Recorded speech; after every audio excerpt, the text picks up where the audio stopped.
Soy Gabriela Lamonega, hija de Imar Miguel Lamonega y Antonia Rosa del Raval, madre de Lucía Daniela Capucelli y Manuel Imar Capucelli. Soy la hija mayor de Antonia Rosa y de Imar Lamonega. Imar, mi papá, desaparecido el 23 de diciembre de 1976.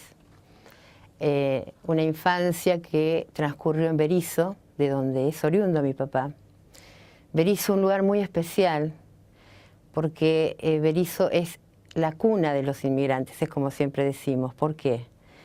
Berisso fue creado en el medio de la necesidad, después de la Primera Guerra, de poder enviar carne hacia Europa, y allí se crean el Armour, el Swift, los frigoríficos. Entonces ya estaba Ensenada, pero Ensenada estaba como la zona, nace como zona de puerto, ¿sí? La Plata nace después de Berisso, políticamente, por una necesidad política de ser la capital y la administración. Pero Berisso nace en el marco de lo que es el crecimiento industrial que empieza a tener toda aquella zona. Porque no solamente por los frigoríficos, sino porque luego en el año 1922 se crea la destilería, porque se crea astilleros, hilandería, propulsora, en fin, surge un crecimiento muy grande que viene muy de la mano justamente por el puerto, por las guerras, por el hambre de Europa, de los inmigrantes que van llegando. Tanto es así que en algún momento fueron más los inmigrantes que los habitantes originarios. ¿En qué año naciste, Gabriela? El 14 de diciembre de 1960.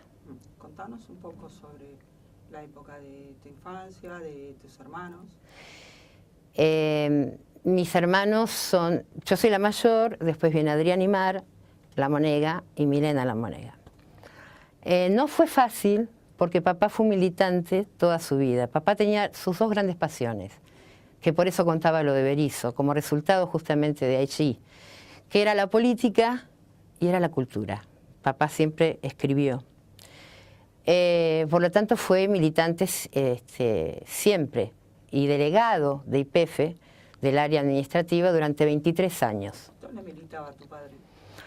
Papá en aquel momento militaba en el PC, en el Partido Comunista, pero en realidad en su militancia como delegado, él defendía a los trabajadores en general, o sea, más allá de la cuestión partidaria. Si bien tenía una misión partidaria, era absolutamente querido, reconocido por sus compañeros, por eso siempre era reelecto, por la defensa que hacía con sus compañeros, ¿sí? Pero esto le costó varias veces, varias canas, varias veces cayó preso. Entonces, pero no estamos hablando de la época de dictadura, fue previo a las dictaduras, por lo tanto... ¿Qué año estamos hablando? Y estamos hablando por los años 62 aproximadamente. ¿Qué hacía en YPF? Él era empleado administrativo y, como te decía, delegado, militante súper activo. Inclusive cuando yo fui a buscar, esto es un paréntesis, pero es muy interesante que lo sepan, que está en La Plata, que lo que era antes el CIDE de La Plata se recuperó, es el Museo de la Memoria, y allí pude ir a buscar los antecedentes de papá. Y ya me habían explicado que iban a venir los nombres de terceros tachados. Y ya me daba gracia leerlos porque decía, estuvo en tal reunión, dijo tal cosa comunista. Estuvo en tal otra reunión, levantaba a los compañeros, punto y seguido, comunista. O sea, era visto como una persona absolutamente identificada con sus compañeros y siempre reclamando lo que correspondía a los trabajadores de YPF. Hasta llega el momento de la famosa huelga del 68. Yo allí tenía 7 años de edad, mi hermano tenía 6, mi hermana apenitas, en realidad no, perdón, mi mamá estaba embarazada de mi hermana. Y ahí cae preso nuevamente. Mi hermana nace estando preso mi papá. Cuando cae preso, porque fue la famosa huelga de YPF donde se reclamaban las 8 horas de trabajo y mejores condiciones laborales, fue muy cruenta, porque fue de combatir y combatir y no les daban lo otorgado, donde inclusive es sabido y es comprobable esto, sindicalistas fueron vendiendo a compañeros, a nuestros propios compañeros, iban dando los nombres de ellos, que estando preso mi papá, donde además está en una poesía de él, llevan a un grupo de alumnos a conocer la prisión de Berisso y se encuentra con la mirada de mi hermano, sin saberlo ninguno de los dos. Mi hermano va a visitar con sus compañeros la cárcel, papá preso. Papá hizo una poesía con respecto a eso. Fue muy fuerte. Estás haciendo mención que hizo una poesía. ¿Por qué? ¿Escribía tu padre? Papá era poeta y, según los que entienden, un muy buen poeta, que después les voy a contar para no en el relato, después qué fue haciendo con su poesía luego de haber caído preso en el año 68 de esta huelga grande de YPF. Los mismos policías le decían: Imar, es conveniente que te vayas del país porque vas a seguir cayendo preso. Ya papá había roto con el PC, con el Partido Comunista, y se había pasado al PCR. El PC se dobla, queda el PC y el PCR, el Partido Comunista Revolucionario, pro-chino, pro-maoísta. Papá se va con el PCR, ¿sí? Entonces, hasta los policías, como les decía, le decían: andate porque vas a vivir cayendo en cana. Entonces es allí donde en las visitas que hacía con mi mamá y con los propios compañeros, deciden: Imar, andate del país. Y es el PC el que le da el dinero, nos da el dinero para el exilio. Viaja primero mi papá cuando lo largan, en octubre aproximadamente por octubre del 70, lo largan a papá y nos exiliamos en Cuba. Primero viaja papá y después viajamos nosotros, mis hermanos y mi mamá. Un paréntesis. Mamá también era una militante. Mamá trabajaba en hilandería en Berisso, y también ella, con su modestia y su perfil bajo, porque siempre era papá el cabecilla, el reconocido.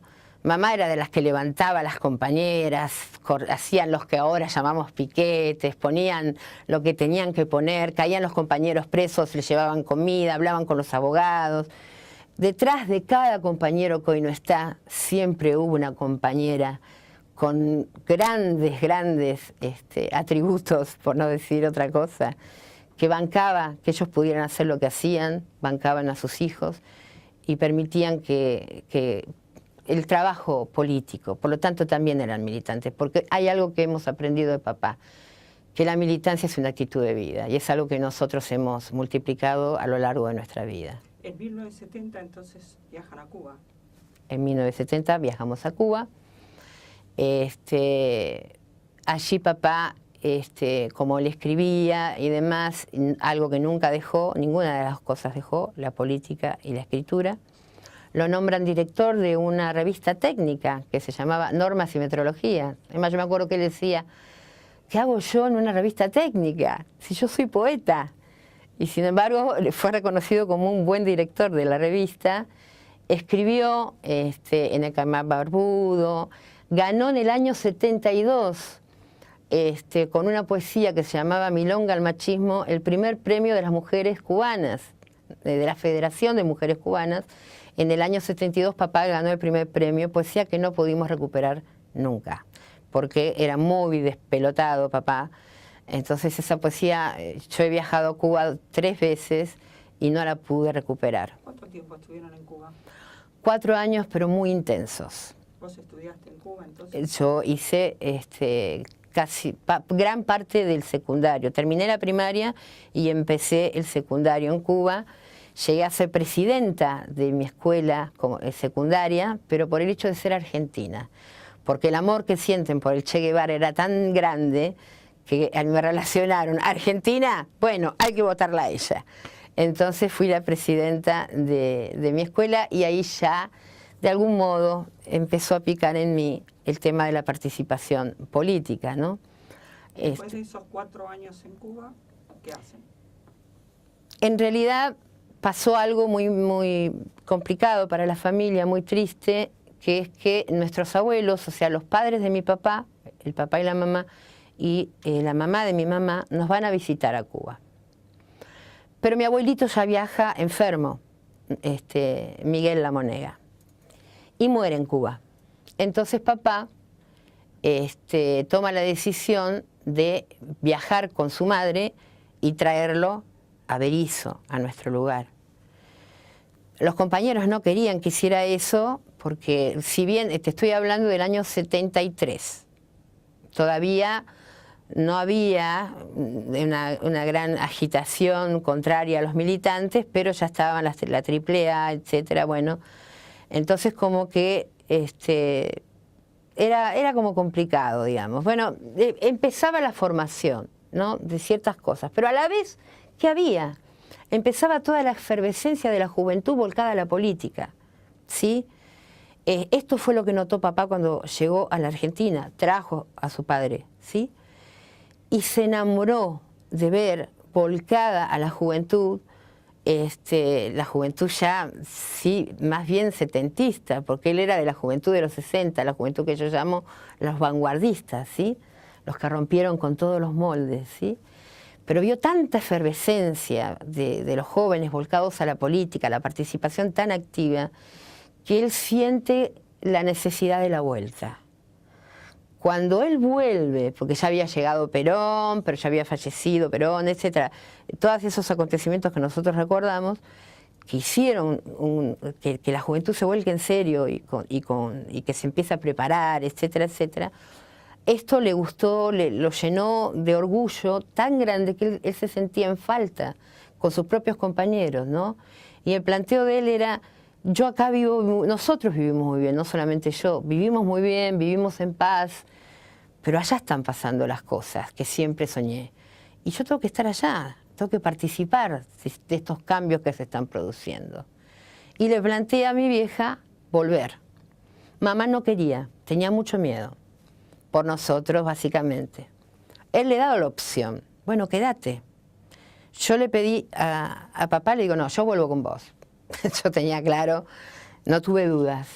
Ante esto que yo le digo: mamá, yo vuelvo, mamá dice: volvemos todos. Entonces volvimos en noviembre del 74. Papá ya ahí vuelve.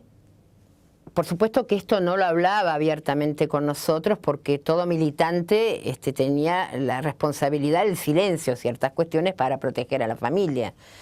Pero él ya conocía cómo se estaba formando el Ejército Revolucionario del Pueblo, y entonces cuando llegamos a la Argentina, él empieza a insertarse en lo que fue el ERP. Y yo me inserto en lo que fue la Juventud Guevarista, que era la juventud del Ejército Revolucionario del Pueblo.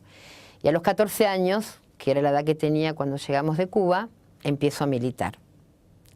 Una experiencia maravillosa y a la vez complicada, porque, por ejemplo, para anotarme en las escuelas, mis hermanos también, el antecedente de haber vivido en Cuba, no nos dejaban anotar en ninguna. Terminamos en la única que me pudo anotar mi mamá, viviendo en Berisso, fue en La Plata, en el secundario que le decían la Legión Extranjera. Aquí íbamos a parar todos los que no aceptaban en ningún lugar. Y recuerdo que la directora, estando mi mamá y yo ahí paraditas, dice, bueno, la mandan acá porque no la dejan anotar en ningún lado, ella estudió en Cuba. ¿En dónde? En Cuba. Y bueno, está bien, la tenemos que anotar. Y bueno, y me anotaron allí. Y como adolescente no fue fácil, porque mi papá había hablado con nosotros, tratar de no nombrar que habíamos vivido en Cuba por protección, decir que vivimos en Puerto Rico porque teníamos el acento, nosotros éramos chicos, habíamos llegado con el acento cubano. Si bien había practicado y todo lo demás, se notaba. Entonces este temor de ocultar la realidad, donde además fuimos inmensamente felices porque se habían acabado en Cuba las persecuciones, las canas, que para nosotros fue muy fuerte eso siendo chicos. Para mis 3 hermanos y para mí, sobre todo para nosotros, mi hermano Adrián y yo, que éramos más grandes. Milena nació en plena huelga, tenía un ñañito, cuando ya recién pudimos volver y demás. Pero bueno, fue muy difícil porque era ocultar esa felicidad que sentíamos del no... Les doy un ejemplo. papá, por supuesto, que seguía su actividad cotidiana en Cuba, trabajaba y demás, y nosotros estábamos parando en un hotel hasta que nos consiguieran casa, porque nos otorgaron casa por ser exiliados y demás. Estábamos caminando por el malecón con mi mamá y mis 2 hermanos y vemos un militar y mi hermana salió corriendo a abrazarse a mi mamá. Y el militar se dio cuenta y dice, ustedes no son de acá, ¿no? No, le dice mi mamá. Bueno, vengan. Nos sentó en el malecón a los 3 y nos dice, yo les voy a explicar, nosotros no somos como los militares que ustedes conocen. Y nos dio una clase de por qué no teníamos que temer. Volviendo a situarnos en la Argentina cuando ustedes ya regresaron, ¿a qué se dedica tu padre cuando vuelven de Cuba? Bien, por supuesto que cuando nos exiliamos ya estaba despedido de YPF. Lo reintegran a YPF, pero no en Berisso, sino en la Casa Central acá en Buenos Aires. Viajaba todos los días, pero lo reintegran. Entonces él vivía de eso, mi mamá limpiando casas. Vivíamos en la casa de mis abuelos, no teníamos hogar, digamos, pero vivíamos en la casa de mis abuelos en el barrio Banco Provincia en Berisso, que fue la casa de donde se lo llevaron a papá. Trabajó unos años hasta que llega el golpe de Estado, en el 76, y lo vuelven a echar. Entonces, con los compañeros de YPF, arman como una especie de cooperativa y empiezan a vender productos de YPF, ¿no? Los aerosoles, etcétera, etcétera. Y con eso empieza a vivir. Todos empezamos a alimentarnos, a mantener la casa por eso y porque mi mamá trabajaba limpiando casas. Hasta que un día, luego del golpe de Estado, obviamente, un compañero de la primaria lo cita en una esquina y le dice, Imar, sos el tercero en la lista negra, andate, tenés que rajarte de acá. Papá le agradeció, etcétera, etcétera, y no le dijo nada. Ahí me sienta papá en el living de casa y me lo cuenta. Y me dice, es probable que me pueda pasar algo, pero yo tengo que ayudar a los compañeros. Entonces, y además no tenemos dinero todavía para irnos a Buenos Aires. El objetivo era venirnos a vivir a Buenos Aires. Por lo tanto, si me pasa algo, te pido que cuides a mamá, a los chicos, etcétera, etcétera. O sea que él sabía lo que iba a pasar, pero ¿qué era ayudar a los compañeros? No, como Berisso queda cerca del río, papá ayudó a muchos compañeros de noche, en barcas a oscuras, a cruzar a estos compañeros con otros, con un par de compañeros más, a cruzarlos a los compañeros para que pudieran escapar por Brasil o por Paraguay o por donde fuere, ¿no? Esta era parte de lo que él quería hacer y así fueron varios compañeros que pudieron, entre él y otros más, ayudar a escapar. Nosotros, insisto, no teníamos el dinero y habría algunas misiones que jamás, por responsabilidad, habrá comentado, hasta que un día caen en la casa de que era amigo mío, en realidad, pero también militante del ERP. Caen en la casa de él, que de milagro no me llevaron a mí también porque íbamos a ir juntos al cine. Llegamos tarde, ya se había ido este amigo con su mujer al cine, por lo tanto nos vamos a la casa de mi novio, el que era mi novio en ese momento.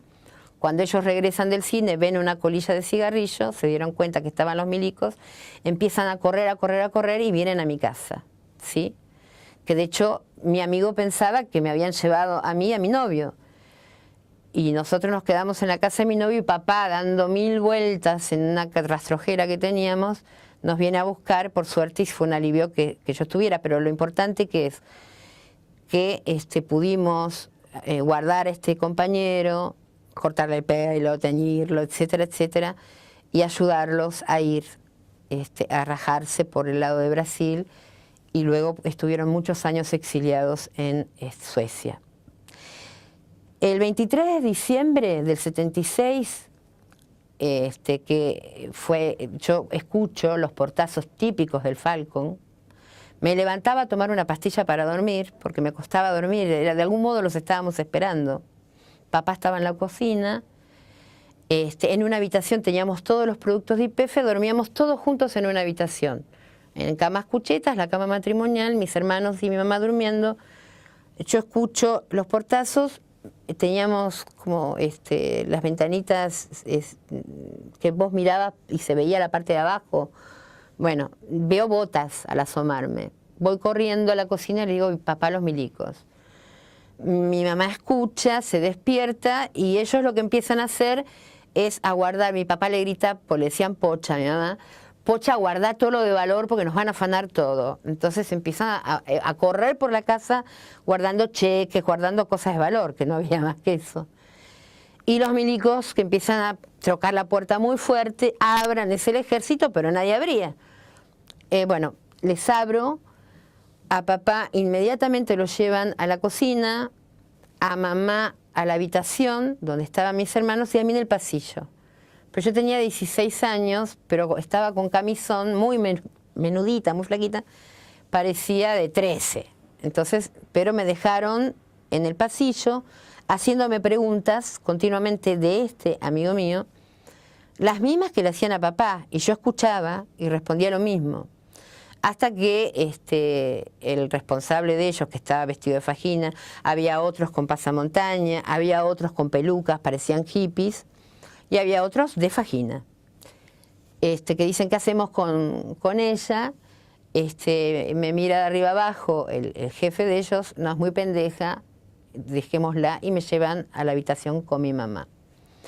En la habitación escuchábamos golpes hacia papá muy fuertes, rompían todo lo que encontraban, estaban buscando obviamente cosas de valor, como sabíamos que esto pasaba, pero papá hablaba muy fuerte y yo escuchaba perfectamente lo que él decía y repetía lo mismo, ¿sí?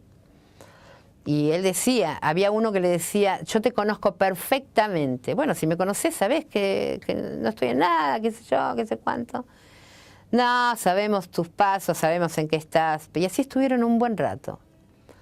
En un momento preguntan por qué estaba la habitación cerrada, con llave. Y se alucinaron cualquier cosa. Y mi mamá y mi papá les dicen, no, tenemos productos de YPF.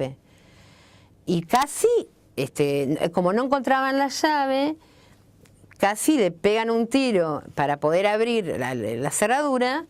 Y mi papá, no le peguen un tiro que volamos todos. Peor, se pusieron peor. Bueno, no sé cómo apareció la llave. Pudieron abrir, corroborar de que eran productos de YPF, etcétera, etcétera. Y seguían las preguntas, yo contestaba lo mismo, hasta que en un momento decide, bueno, lo llevamos. Papá se despide de mamá, diciendo, Pocha, fuiste lo que más amé en la vida, y se lo llevan. Luego, por los vecinos, nos enteramos que se lo llevaron arrastrándolo de los pies a varios camiones que ya había afuera.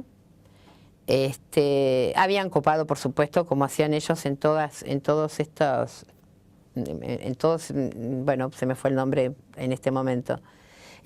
Bueno, ¿cómo me dijiste? No dije nada. Bueno, en estos de comando, no me sale, mira, en estos operativos, es la negación, cuesta. Pero estamos bien encaminados. En estos operativos tomaban todas las manzanas, no dejaban aparecerse a los vecinos, asomarse ni nada. Y el operativo no solo era en casa. Después siguieron haciendo operativos por el barrio, ¿sí?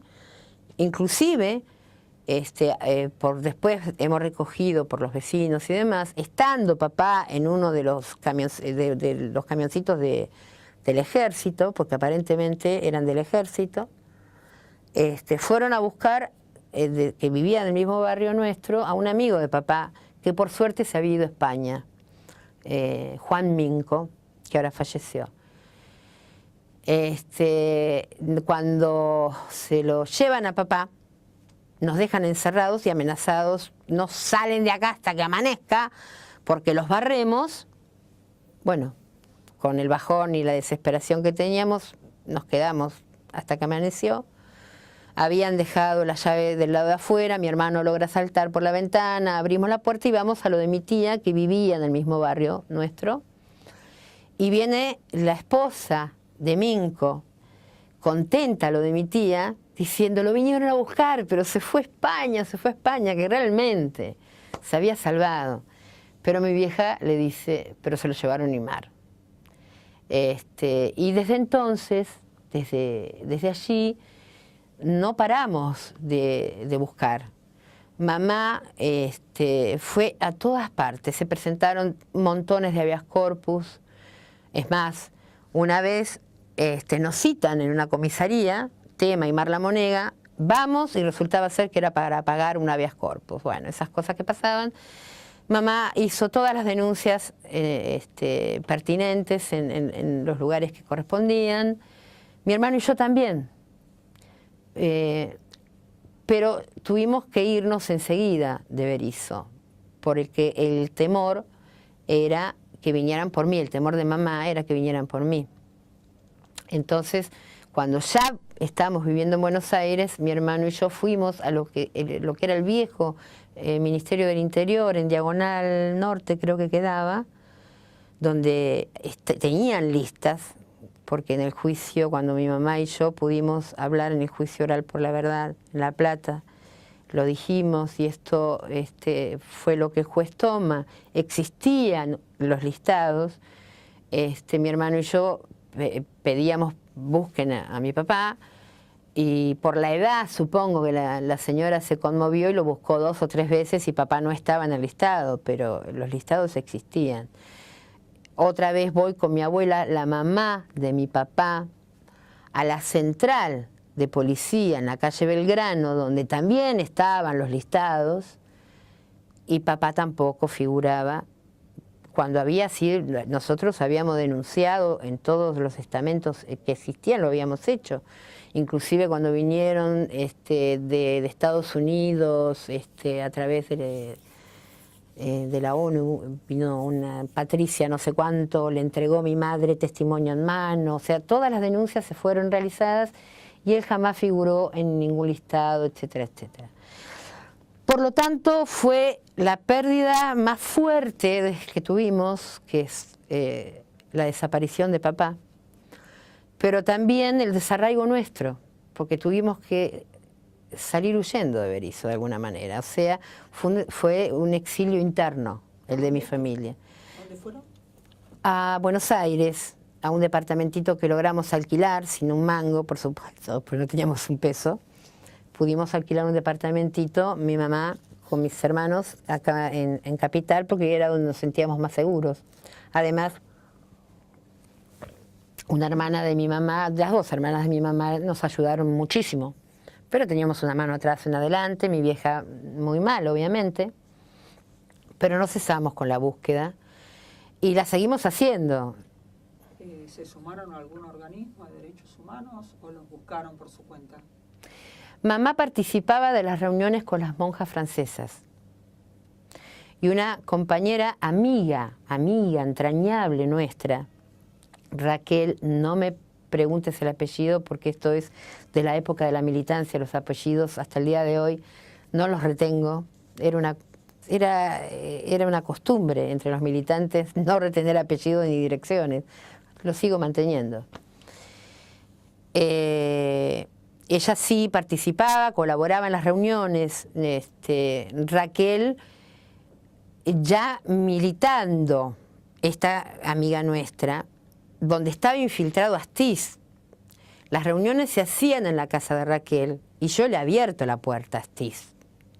¿Sí? Es más, Raquel un día viene, se me sienta enfrente y me dice, Gaby, tengo novedades de tu papá. Bien. Tu papá está vivo, unos amigos importantes le dieron el dinero para que se fuera del país, que eso era la teoría de los militares. A lo cual le digo, no, Raquel, de ninguna manera, porque si no él se hubiera comunicado con nosotros, eso es mentira, te están engañando. Lo sé por muy buena fuente que no, Gaby está vivo, no, Raquel, te están mintiendo. ¿Y quién iba a ser? Astiz, obviamente, que estaba absolutamente infiltrado. Raquel confiaba en él ciegamente. Raquel desapareció con las monjas francesas. Ella y su ex marido Lelel, dejando a Yamilita sola. Yamila tenía apenas 8 años. Su madre y su padre también están desaparecidos. Mamá, el día que se reunieron, que caen los militares y se llevan a las monjas y a Raquel y a Lelel, mamá iba a llevar el dinero para una solicitada que estaban armando. Y una compañera le dice, ni te acerques a la iglesia porque parece ser que alguien batió. Andate. Menos mal que nos acercó porque hubiera caído también esa noche. Y nos pasaron varios hechos. O sea, ellos no nos perdieron pisada, de algún modo, porque te estoy hablando, ya había desaparecido Raquel, que era muy amiga de la hermana de mi mamá, mi tía María Esther del Raval.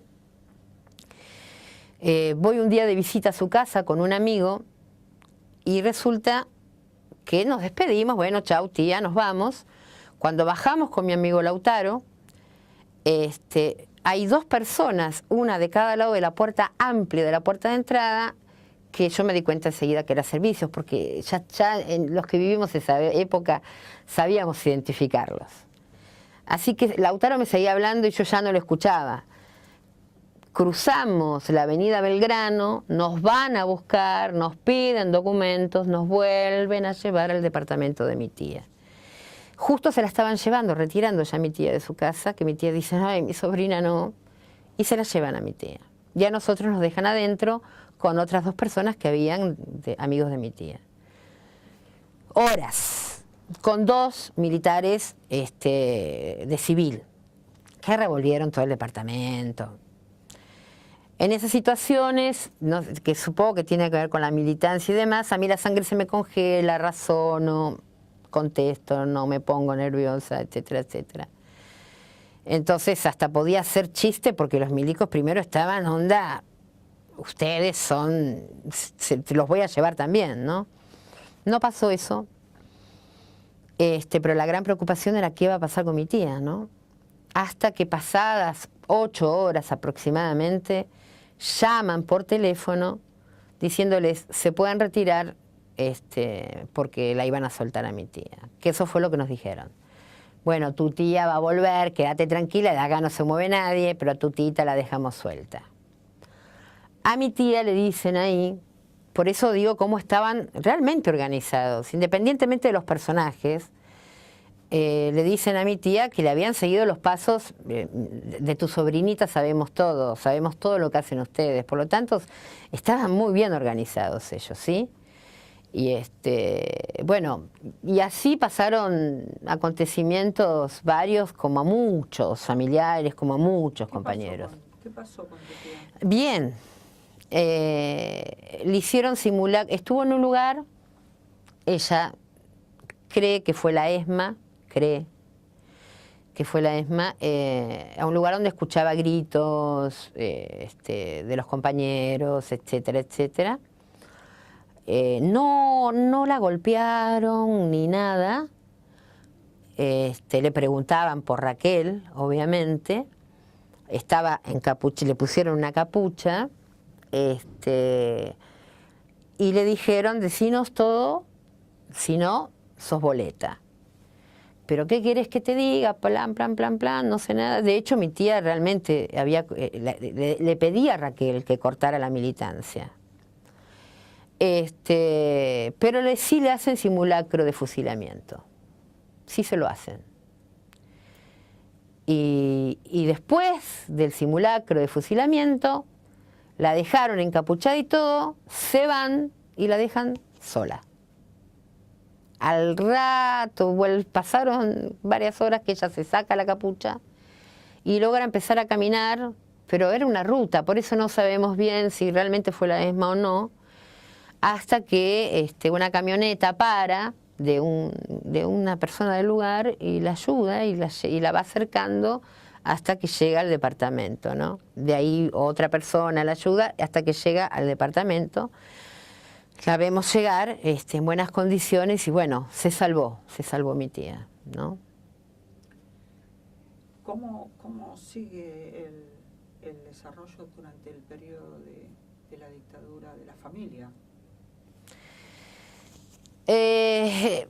Fueron muy inteligentes, porque en realidad ellos se llevaron una generación casi completa, digamos, un porcentaje muy elevado, pero quebraron a varios más. Quebraron, doblaron, no quebrar no. O sea, nos lastimaron mucho, ¿sí? Es decir,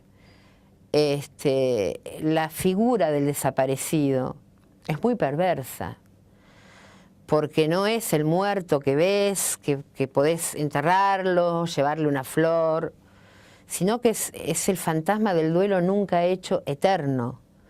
Y eso es algo que cargas toda tu vida, pero no lo cargas vos solamente, lo cargan tus hijos, que ni siquiera lo conocieron, y lo cargarán tal vez los nietos, o sea, ¿entendés? O sea, es algo muy bien hecho. Lo hicieron mejor que en Chile. En Chile hay 7.000 desaparecidos nada más. El resto son asesinados. Acá son 30.000 desaparecidos, ¿sí? ¿Han hecho denuncias en el exterior? Sí, sí, las hicimos. Está papá en el Nunca Más, hicimos en el exterior, hicimos en todo lado. Ya en Cuba sabían de la desaparición de mi papá. ¿Cómo ustedes se presentan al juicio por la verdad? Una decisión mía en realidad, porque sabíamos que era una manera de seguir denunciando, pero además porque tal vez de esa manera alguien lo hubiera visto, algún compañero que haya estado detenido y desaparecido pudiera reconocerlo y seguir buscando la verdad, porque el objetivo siempre de nuestra familia fue llegar a la verdad. ¿Pudieron saber algo de él? No, nada, nunca.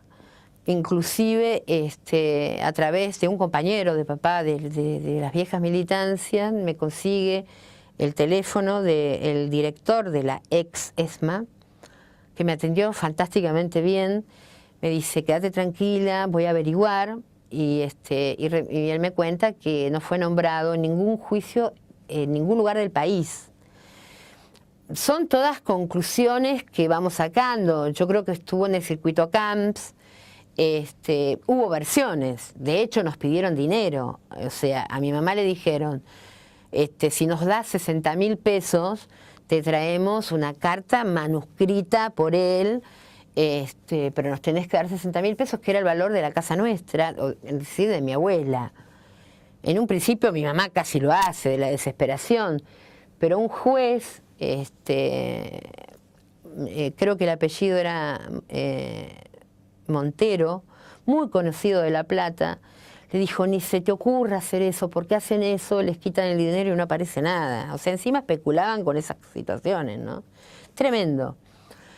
Pero sí recibimos dos versiones. Una que había estado en Magdalena, mi mamá viaja a Magdalena, por supuesto que no pudo averiguar absolutamente nada, y una que recibo yo, que había estado en Arana, en el centro clandestino de Arana, que era el circuito Camps. Pero que esta persona era, según me encontró otra persona, ¿sí?, que no me pidió, no me dio la autorización, por lo tanto no voy a dar su nombre, me dijo que había sido chupado y como le pasó a muchos, se dieron vuelta por pensar para salvarse, ¿no? Y que él lo había visto. Estuvo 3 días vivo y lo vio muerto después, tirado, y que a él le podemos sacar la data, me decía esta persona, pero le vas a tener que pagar. No, yo no pienso dar ni un peso, por una cuestión moral, digamos. A los mercenarios, nada. Pero es de Ushuaia, me voy a Ushuaia, o sea, hablar con él. O si no, cuando venga acá le damos de beber, no le decimos quién sos, a ver si sale. No, me voy a Ushuaia. ¿Y en qué consistía los juicios por la verdad? ¿Nos podés hacer un relato? Sí. Cuando fui, en realidad, no sabía exactamente bien qué era. Yo sí tenía claro, y le pedí a mami que también viniera. Mi mamá ya tenía dudas, había hecho tanto ya mi vieja, que ya estaba cansada, ¿no? Ya estaba en pareja, por suerte rehizo su vida, etcétera, etcétera. Pero sí, vamos, ¿no? Entonces, pero lo que teníamos claro era poder seguir denunciando y para buscar la verdad, pero no sabía bien qué era. En realidad, primero la entrevistan a mi mamá, a mí me dejan en una habitación, yo no podía escuchar el testimonio de mi mamá. Entre ella y yo lo que sí habíamos arreglado, que a ella le costaba tanto hablar de la noche, que se lo llevaron a papá, que yo le dije, bueno, mami, vos contá todo lo que hiciste en la búsqueda de papi, y yo cuento esa noche, ¿no? Bueno, primero habla ella, donde ella hace todo el relato, y después hablo yo. Cuando comienzo a hablar, haciendo el relato de lo que ocurrió esa noche, que todo el tiempo yo insistía que era otra de las cosas que queríamos saber, quién había sido, si el ejército, si la marina, quién se lo había llevado, me interrumpe el juez, Cifrín creo que se llamaba, el juez que habló por primera vez de genocidio y de terrorismo de Estado. Mirá la casualidad de la vida. Me interrumpe y me dice, por los relatos de su mamá, que entre ellos se decían Carlitos, ahí recuerdo que es así, Carlitos tal cosa, Carlitos tal otra, nos dicen, sospechamos, dice el juez, que fue la Marina, ¿sí? Bueno, hacemos los relatos de todas las gestiones que hizo ella, yo de lo que pasó, y los que sí ellos toman, y me lo hacen repetir varias veces, es el tema de los listados. Como ellos, los militares, siempre negaron el tema de que estaba todo, lo tenían por escrito y demás, que sabemos de la existencia de los microfilms, etcétera, a él le interesó que yo hiciera hincapié en el tema de los listados, ¿sí? Cosa que es real, que existen y que los vamos a encontrar, no tengo dudas que los vamos a encontrar, porque gracias a que un Estado toma esto como tema de Estado realmente, ¿no? Lo que es el llegar a la verdad y a la justicia, es que vamos a conseguirlos. Ya vamos a llegar ahí. Cuando comienza el periodo democrático, año 83 en adelante, como juicio a los comandantes, en fin, ¿qué es lo que hacen ustedes en cuanto a acercarse? ¿Alguna vez estuvieron cerca del CELS? ¿Tienen abogados independientes o pertenecen al Centro de Estudios Ilegales y Sociales? Relatanos un poco a partir del momento que comienza la apertura democrática. Sí, claro, que nos acercamos. Siempre teníamos escrito un testimonio que habíamos armado nosotros por escrito de los hechos que habían ocurrido, de un breve relato de nuestra historia. Los presentamos en el CEL, los compañeros nos trataron maravillosamente bien, que en cuanto supieran ellos iban a estar atentos y nos iban a informar. En un momento determinado, mamá hace algo que pasado los años lo entendí, pero lo entendí desde el alma, en ese momento no. Que fue algo que también lo hicieron a propósito los militares, que fue que después de pasado 2 años, darlos por abandono de hogar, para que ellas pudieran después cobrar como una especie de pensión, etcétera, etcétera, o darlos por muertos, ya no recuerdo bien el título que era.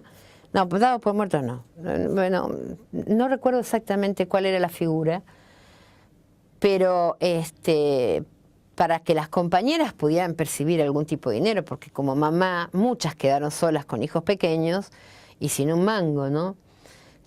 Mamá lo hizo, pero era de alguna manera blanquear la desaparición de papá. O sea, vos tomás esto, que ya no recuerdo, mira, qué macana, que no me acuerdo exactamente la figura legal que era, era de alguna manera justificar, sí, está muerto, digamos, no está desaparecido. Ahí voy a hablar con Graciela Mengide para frenarlo, ¿sí? Porque yo la critiqué mucho a mamá por esto. O sea, nosotros seguimos buscando a papá y diciendo que está desaparecido y vos te estás blanqueando la muerte con una ley que dieron los militares. Con el tiempo la entendí, la desesperación, darle de comer a sus hijos. Era lógico que pasara algo por el estilo, ¿no?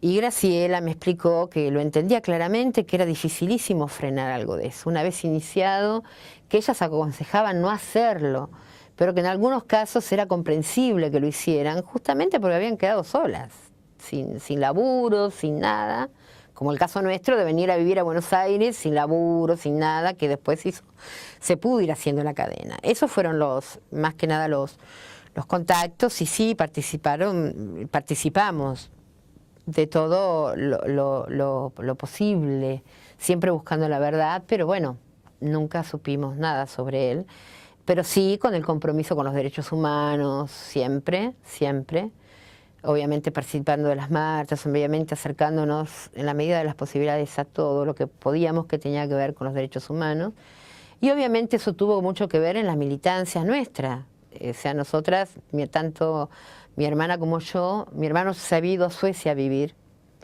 pero no por cuestiones políticas, sino porque se enamora de una sueca y se va a vivir a Suecia. Pero mi hermana, yo del año 82 me afilié al peronismo y empecé mi militancia muy fuerte en unidades básicas, fue en el principio, en Agüero, con Germán Abdala, con un montón de compañeros, el gran Gendremán, ¿no? Bueno, y empecé a militar muy fuerte en el peronismo primero, en lo territorial, ¿sí? Y más tarde, como soy docente, en el sindicalismo, en SADOP, en el Sindicato de Docentes Privados. Que si bien llego de algún modo por casualidad allí, fue esa chispita sindicalista que había en mí, que me hizo entender claramente: donde hay un trabajador y hay un patrón hay injusticia, por lo tanto hay que laburar ahí y defender a los compañeros, y eso ya hace más de 20 y pico de años, aunque ahora estoy jubilada, ¿no? Y seguimos nuestro compromiso, mi hermana también, militante, porque, como te dije antes, en realidad esto de algún modo nos lo transmitió nuestros viejos, pero por toda nuestra historia. La militancia es una actitud de vida, pero también nosotras decidimos participar de ella en forma activa, ¿sí? Volviendo a tu padre, contame un poco acerca de su costado poeta, si escribió libros, qué libros escribió, y si tenés algo para leernos de él también. Sí. Contanos. Bueno, papá escribió siempre, que era lo que te contaba, que era propio de ser bericense. Con todo lo que les conté de que era una zona obrera, vos calculá que el 30% de los desaparecidos fueron obreros y el 21% de los desaparecidos fueron estudiantes. Es decir, en esa zona, en Berisso, por todo lo que les conté, zona Fabril, etcétera, etcétera, más la llegada de los inmigrantes que trajeron esa mezcla bellísima de las culturas, hizo de Berisso algo muy relacionado con lo político, porque ellos venían muchos huyendo de las guerras, etcétera, etcétera, con las diferentes ideologías, los debates ideológicos eran maravillosos, más la mezcla cultural. Hoy en día hay más de 22 colectividades en Berisso. De hecho,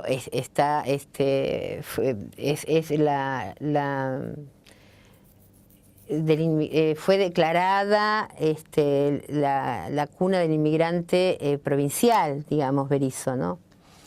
Que eso ha hecho que los que siguieron a esas generaciones profundizaran todo ese bagaje que traían, que era lo político y la riqueza impresionante cultural. Por eso papá se dedicó a la escritura, como Lito Cruz se dedicó a la actuación, que eran amigos todos ellos, como Federico Lupi, que vivió muchos años ahí, todos militantes, pero todos artistas. ¿Y tu padre? Y mi padre, escritor. Pero vos me preguntaste sobre el libro.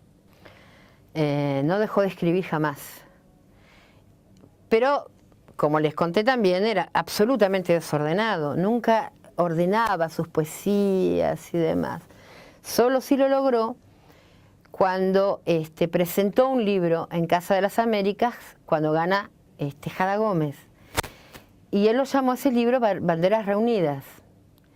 Y a mí siempre me hablaba del libro, porque yo tenía 14 años en ese momento, y ya estando en Berisso, me regala las poesías sueltas del libro, ¿sí? El libro en Cuba tampoco lo encontramos. Y nos explicaron que cada 10 años eso después lo queman, lo tiran, etc. Por lo tanto, el libro de él, tal cual él lo presentó en Casa de las Américas, nunca lo pudimos tener.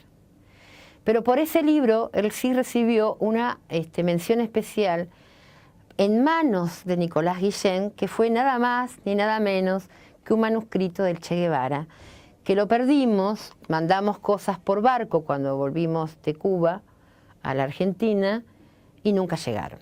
Y le dijeron, cada vez que iba a preguntar en Ezeiza, ya no preguntes más, no van a llegar nunca. Pero sí tenés la primera mención de manos de Nicolás Guillén. Y bueno, por lo tanto, él siguió siempre escribiendo sobre su Berisso, sobre Cuba y siempre sobre la situación de Latinoamérica.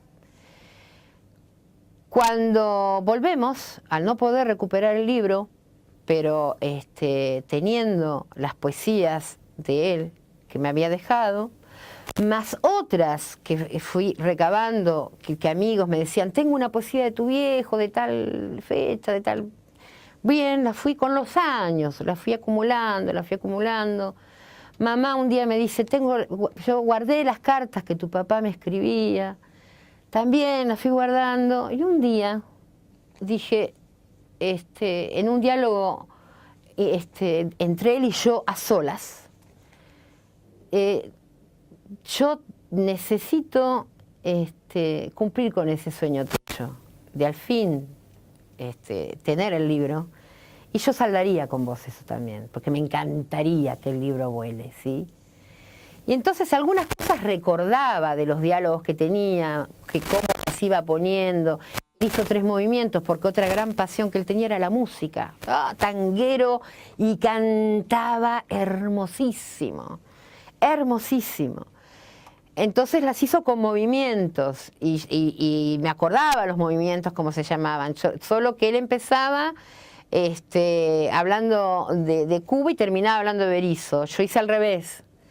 Y agregué cosas, ¿sí? Total, yo sé que él va a estar de acuerdo, o sea, no me va a reprochar nada. Entonces agregué las cartas de amor, donde él relataba muy poéticamente el amor hacia mi vieja, y relataba también su pasión política, pero mezclada con el amor, con el inmenso amor que sentía por su pocha, también están en el libro. Y de a poquito, fui primero pasándolas en la compu. Un día voy a la cama de mi hija Lucía y me le acuesto al lado y Lucía, mamá, pero porque era fuerte, pero se pudo hacer, che. Manteniendo el nombre Banderas Reunidas, que es este libro de papi, haciendo el orden como yo recordaba del orden que él le había dado, insisto, cambiándolo, primero hablando de Berisso y por último de Cuba, y le pedí a sus 2 amigos, a uno más que otro, Federico Lupi, que escribiera algo para el libro, y lo escribió, y a Lito Cruz, que escribiera algo para la contratapa, que también lo escribió, por tanto compartido, porque ellos estuvieron militando en pero como poetas y como artistas en La Plata, involucrados con lo social, mucho, y después lo plasmaban en sus lugares, y en Berisso lo multiplicaban, se juntaban a leer poesías o a presenciar los ensayos para las actuaciones. Carlitos Moreno se unía con ellos cuando él era de La Plata, pero sin embargo se unía con ellos, Lautaro Murúa, pintores, o sea, han compartido todo lo que les explicaba, que era producto de tanto inmigrante, de todo lo que es Berisso, del lugar que nos han desarraigado, pero seguimos siendo de Berisso, ¿sí? Pero es consecuencia del lugar, ¿sí? Por eso tanta riqueza cultural y política. Y así nació el libro, que lo presentamos por primera vez en casa, en Berisso, ¿sí? Por eso se llama Banderas Reunidas, que en realidad las banderas reunidas son la bandera cubana, la bandera argentina, el libro y la música que sale en esas banderas, ¿no? Que lo editó la Universidad de La Plata, la de periodismo. Nos dieron una mano impresionante. Ulises, gracias, el editor, por ayudarnos con el libro de papá. Nos gustaría que nos leyeras alguna de las poesías. Bueno, la última, que no fue elegida al azar, por mí, viejo, perdóname. No pude seguir exactamente cómo fue, pero creo que está bien elegida como última poesía del libro. ¿Sí? Se las voy a compartir. Pero antes de compartirla, quisiera decirles que me alegro mucho de la existencia de este proyecto. Les agradezco mucho a ustedes, compañeros, porque un pueblo sin memoria no puede tener futuro. Y lo que están haciendo es eso. Así que gracias. En nombre de todos los familiares y de los compañeros que no están. ¿Sí? La poesía se llama Marea de Elegía. El aire de la marcha es nuevo para todos. Tengo aún la palabra, la ejerceré más alto. Llegué con los escombros de un ciclo sobre el rostro y escucho crepitar hogueras de fervor, fuegos poniendo en fuga bestias que me asolaban.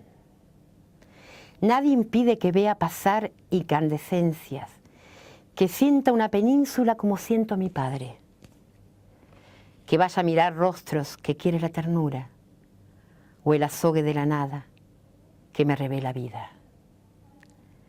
La marea está llena, está alta, acumula en los Andes. Nilos como el de Cuba, con limo para todos. El corazón es patria soñada, prometida, del vuelo vagabundo de la sangre del hombre. Todo obliga a explorar hasta el adiós final. Gracias. Imar Miguel Lamonega. De Gracias. nada, de nada, de nada.